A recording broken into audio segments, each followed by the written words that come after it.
Está difícil el escenario. El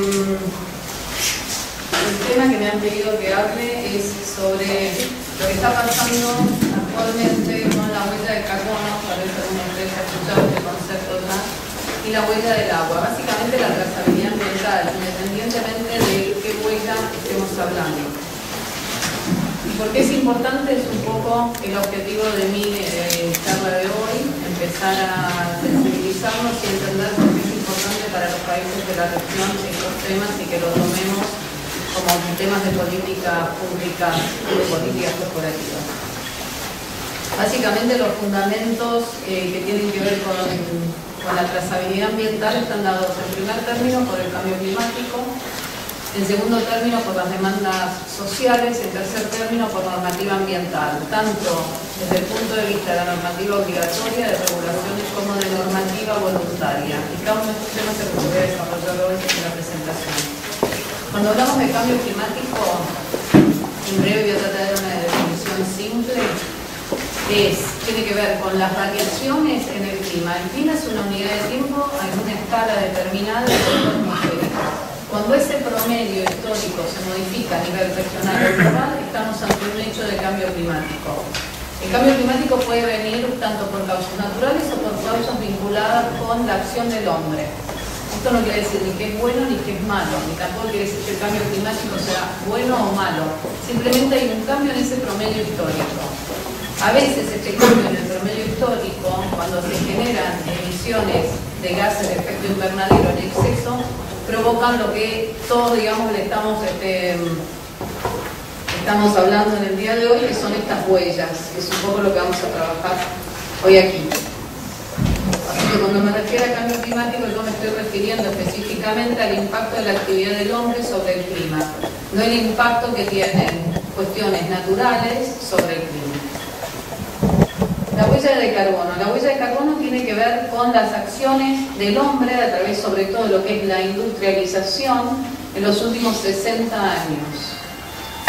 Tanto la deforestación como el uso de combustibles fósiles han generado estos gases de efecto invernadero que les comentaba antes, que son básicamente 6, pero que todos se miden en una escala vinculada, una escala equivalente vinculada con el dióxido de carbono, en toneladas de carbono.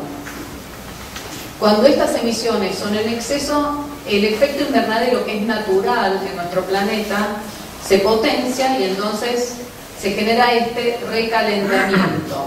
Ahora, ¿por qué es preocupante el recalentamiento? ¿Cómo nos afecta? Nos afecta porque justamente está cambiando las condiciones climáticas que tenían que ver con los usos que nosotros hacemos tanto del suelo como del agua, como además tiene impactos directos sobre el aire. Entonces está cambiando las condiciones de producción que nosotros normalmente podíamos utilizar. Ya no podemos prever tan fácilmente cuáles van a ser esas modificaciones en el clima y cómo va a impactar con nuestra producción. En Argentina, traje la medida argentina, pero esto lo pueden ver en la página de Naciones Unidas, cuáles son las medidas promedios de la huella de carbono. La huella de carbono promedio por habitante es de 5,7 toneladas anuales por habitante de la Argentina. La huella promedio en el mundo es de 4,4, o sea que Argentina está por encima del promedio global. ¿Esto qué quiere decir? ¿Que es malo, mucho? ¿Cómo lo mido, digamos? Es mucho en términos de habitantes, pero es poco en términos de la globalidad, porque Argentina nada más incide un 1% sobre el cambio climático. Entonces hay que tener cuidado cuando se manejan estos números, digamos, cuál es la incidencia concreta. De hecho, para que tengan una idea, los países que más huella de carbono tienen, ¿saben quién es? A ver si alguien... No. Los países árabes tienen una huella por habitante superior a 25 toneladas anuales. Esto no quiere decir que sean los que más emiten. Los que más emiten son China e India, o sea, China, Estados Unidos e India, en ese orden. Sin embargo, China, por habitante, es menor al 4%, menor a la media global. Entonces digo, hay que tener cuidado cuando se manejan estas cifras de saber exactamente qué es lo que estamos diciendo. China, Estados Unidos e India, en ese orden son los que más emiten hoy 2010 de gases de efecto invernadero. Sin embargo, a nivel habitante, si bien Estados Unidos está por arriba, está entre 19 o 20 toneladas año, China, por ejemplo, está en un 4% e India en un 2%. Estos son datos importantes, pero también es la defensa que podemos hacer nosotros, como en región latinoamericana. Digo, Argentina está muy por arriba, Uruguay, que vamos mañana, está todavía más por arriba que Argentina, pero la cantidad de emisiones a nivel global es muy baja. Los países árabes están arriba de 25. ¿Cómo así? Por el petróleo. Pero no lo queman Pero la exploración también tiene impacto directo, que son emisiones directas de la atmósfera. Independientemente, como latinoamericanos o habitantes del mundo, debemos de saber que sin compararnos con los demás, Argentina en este caso está alto, pero si México debe estar alto. México está en un 10 más o menos. No deberíamos de compararnos, sino bajar lo nuestro. Eso es aparte, esa es la política de Estado. Okay. Pero hay un montón de negociación con esto para hacer, que nos conviene a nosotros, a los países de América Latina. Y ahora lo vamos a ver, porque este es un poco el tema que voy a ver mañana, pero si quieren me adelanto. Cuando la creación de Kioto como un sistema de compensación de emisiones, lo que de alguna manera identifica que aquellos países centrales que fueron los que generaron los impactos sobre la huella, digamos, la huella de carbono y la huella de agua eventualmente, digamos, esa deuda, ese pasivo que existe hoy en el mundo y que hoy lo estamos, digamos, lo vivimos todo, pero la generaron los países centrales. Pues la gran discusión que se está dando ahora es quién va a pagar por ese pasivo ambiental. Si lo tenemos que pagar entre todos, que es lo que me estás diciendo vos, o si lo tienen que pagar el que lo generó. Que nosotros como países latinoamericanos, por dos conceptos. Primero, porque nosotros no hemos crecido al nivel que crecieron los países centrales en los últimos 60 años. Y en segundo lugar, porque nuestra contribución es muy chiquita comparada con los países centrales, la respuesta debería ser, ustedes paguen el pasivo y nosotros vemos a partir de ahora qué hacemos. Que no es lo mismo que decir, tengo que reducir mis emisiones. Yo no quise decir lo que comentas. Lo que quiero decir es que no debemos compararnos con los demás, sino hacer yo mi tarea, independientemente de que sabemos quiénes han hecho el daño, ¿no?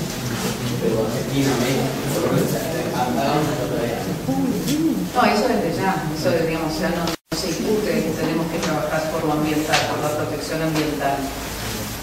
Pero el debate es otro, el debate es primero quién paga el pasivo ambiental que estamos sufriendo todos. Vos también, aunque estés en México, aunque estés en la China, porque si hay algo que tiene lo ambiental, que es muy interesante, es la variable más equitativa que hay sobre el planeta Tierra. Todos respiramos el mismo aire. Yo siempre doy este ejemplo, independientemente de la raza, del color, del nivel social, educativo, todos respiramos el mismo aire. Si el aire está contaminado, no hay plata, no hay color de pelo, no hay país, no hay lugar en donde uno se pueda resguardar. Entonces, digo, desde ya que hay que trabajar el tema ambiental. Pero el planteo que se está dando hoy en la política internacional es, bueno, ¿quién se va a hacer cargo del pasivo ambiental que nos está afectando a todos?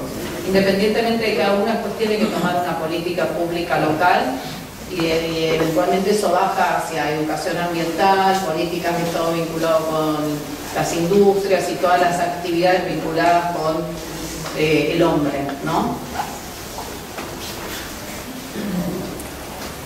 Vamos a tratar de definir la huella del agua. Esto es un concepto que a partir de la declaración del agua como un derecho humano recientemente está tomando un poquito más de impulso. Lo que se trata de medir acá es la trazabilidad del uso del agua dulce. ¿Por qué? Porque es el recurso estratégico que tenemos, digamos, en el mundo para que nosotros pues luego podamos tener agua potable o agua segura.